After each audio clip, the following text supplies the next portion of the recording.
Welcome to the Black Gay History Channel. Please share this video and subscribe to this channel for more captivating content.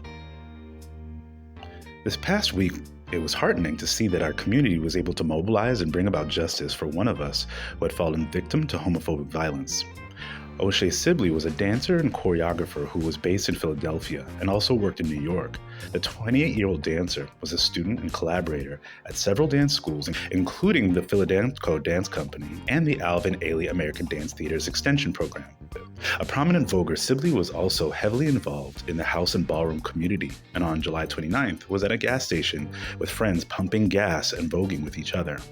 The group of dancers were approached by a large group of self-described Muslim men who began to berate them using slurs for dancing, saying their dancing offended their beliefs.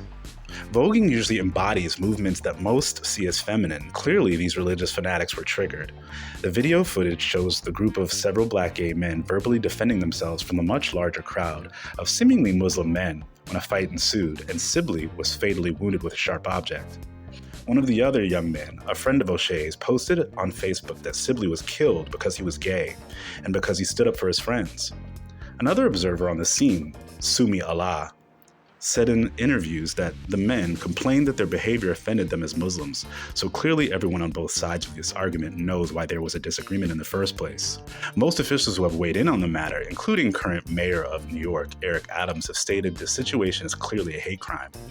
The 17-year-old high school student and perpetrator has been identified, detained, and charged, though there were many other men supporting him. It took several days for this young man to be detained, and in the meantime, news of Oshae Sibley's passing became a viral topic on social media.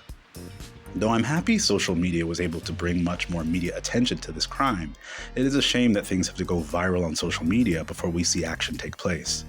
Not only did news of Oshae Sibley spread online, I was proud to see that many tributes throughout New York and other major cities were in support. So many in the house and ball community got together in the streets and subway stations and vogued in his memory. Vogue has been a way for the Black and brown LGBTQ community to celebrate our fierceness and feminine power through dance. So to see so many people in the streets embracing that energy was cathartic for me, and I'm sure so many others. Oshae Sibley and his friends were dancing to Beyoncé's Renaissance album at the time of his passing, which in fact is a musical celebration of the Black LGBTQ community and its impact on Beyoncé's style and performances.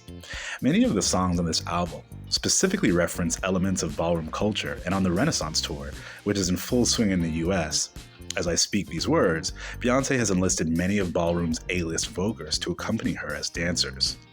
It seems in the midst of this national celebration of our culture that Beyoncé is touring across the world, the news got back to Beyoncé about Oshae, and she recently posted a quick tribute for Oshae Sibley on her website.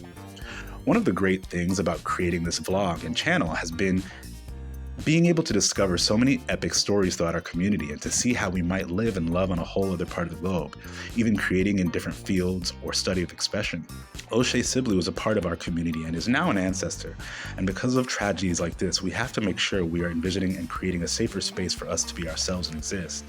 There are many stories like Oshae's that didn't go viral that are happening all over the world even now.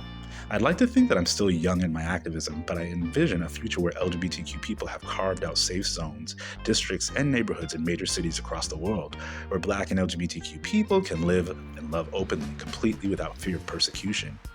We have a long way to go, but when we come together like we did in seeking justice for Oshae Sibley, we are one step closer to making that future a more tangible reality.